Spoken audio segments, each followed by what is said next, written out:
एक बार कृष्णमूर्ति से किसी ने पूछा, मन क्या है?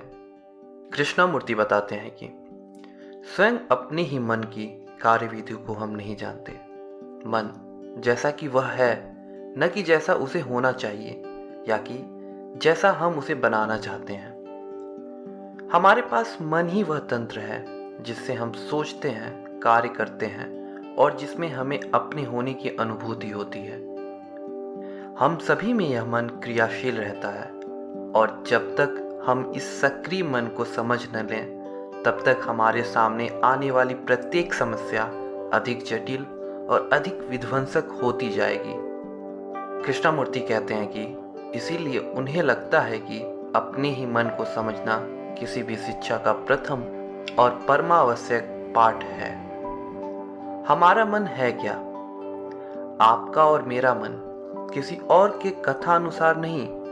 जब आप मेरे द्वारा बताए गए मन के विवरण का अनुसरण न करते हुए मुझे सुनते हुए स्वयं अपने मन की गतिविधि का अवलोकन करेंगे, तभी शायद विचार के पूरे प्रसंग में प्रवेश करना अधिक उपयुक्त और लाभकर होगा। हमारा मन क्या है? जलवायु, शताब्दियों की परंपरा, तथाकथित संस्कृति, सामाजिक व आर्थिक प्रभाव, वातावरण, विचार, समाज द्वारा धर्म के तथाकथित ज्ञान के तथा ईश्वरी संदेश के नाम पर थोपे गए हठीले धार्मिक सिद्धांत, क्या यह मन इन सब का परिणाम नहीं है? कृपया अपने स्वयं के मन का अवलोकन करें। मेरे द्वारा वर्णित विवरण का अनुसरण न करें, क्योंकि विवरण का महत्व नगण्य है। यदि हम अपने मन की गतिविधि का सजग अवलोकन कर सकें, तभी शायद हम जीवन की समस्याओं का तत्काल निराकरण कर पाएं। चेतन और अचेतन। यदि हम इस दो शब्दों का प्रयोग न करना चाहें, तो इसके लिए अन्य शब्दावलियों का प्रयोग कर सकते हैं: सतही और प्रच्छन्न। मन के सतही भाग और उसकी गहन परतें। चेतन और अचेतन को एक समुच्चय रूप में सतह से तह तक अपनी संपूर्ण विचार प्रक्रिया को, अर्थात अपने मन के उस इकलौते भाग को जिसके प्रति हम सचेत रहते हैं, तथा उस शेष भाग को भी जो कि हमारे मन का बहुतर भाग है और जिसके प्रति हम सचेत नहीं रहते, इस सब को मिलाकर ही हम चेतना कहते हैं। यह चेतना काल है। शताब्दियों से मानव जो कुछ करता आया है उसका परिणाम है यह। कुछ विचारों में विश्वास करना हमें बचपन से ही कूट कूट कर भर दिया जाता है। हठीले धर्म सिद्धांतों, विश्वासों और पद्धतियों के अनुकूल हमें ढाल दिया जाता है। हमें प्रत्येक व्यक्ति विभिन्न प्रकार के प्रभावों के अनुसार ढला हुआ है और इस प्रकार ढाले जाने से सीमाबद्ध व अनजाने ही ग्रहण कर लिए गए इन प्रभावों से ही हमारे विचार उपजते हैं, जो एक कम्युनिस्ट, एक हिंदू, एक मुस्लिम या एक वैज्ञानिक का रूप ले लेते हैं। यह स्पष्ट है कि विचार स्मृति और परंपराओं की पृष्ठभूमि में जन्म लेते हैं और इसी पृष्ठभूमि के साथ हम जीवन का सामना करते हैं। फिर यह पृष्ठभूमि चेतन मन की हो या अचेतन मन की, इसके सतही भाग की हो या इसकी गहन परतों की, जीवन सदैव गतिशील रहता है।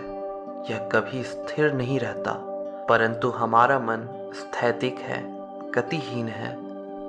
यह सांचागत है, कैदी है और हठीले धर्म सिद्धांतों, विश्वासों, अनुभवों व ज्ञान के खूंटों में बंधा हुआ है। इस खूंटों से बंधे हुए, किसी सांचे में ढले हुए, भेड़ियों से आबद्ध मन के साथ हम उस जीवन का सामना करते हैं जो निरंतर गतिशील है।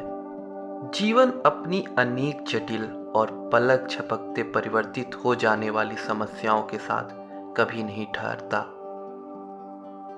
अतः इसे प्रतिदिन व प्रतिपल एक नए दृष्टिकोण से देखने की आवश्यकता है।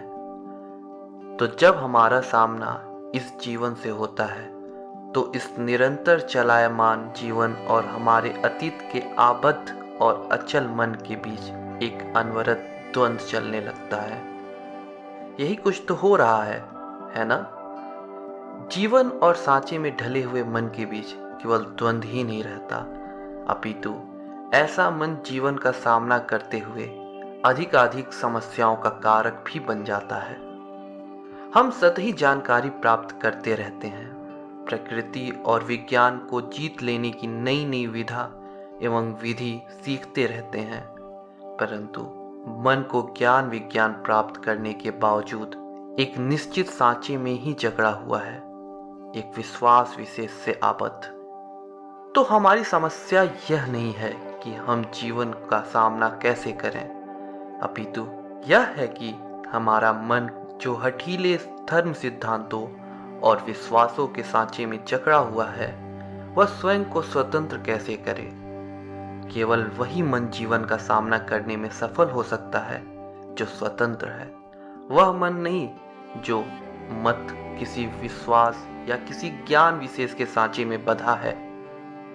तो यदि हमें अपनी समस्याएं बढ़ानी नहीं है, यदि हमें अपने दुख और अपनी दुर्दशा का अंत करना है, तो क्या अपने ही मन के कार्यकलापों को समझना हमारे लिए महत्वपूर्ण नहीं हो जाता।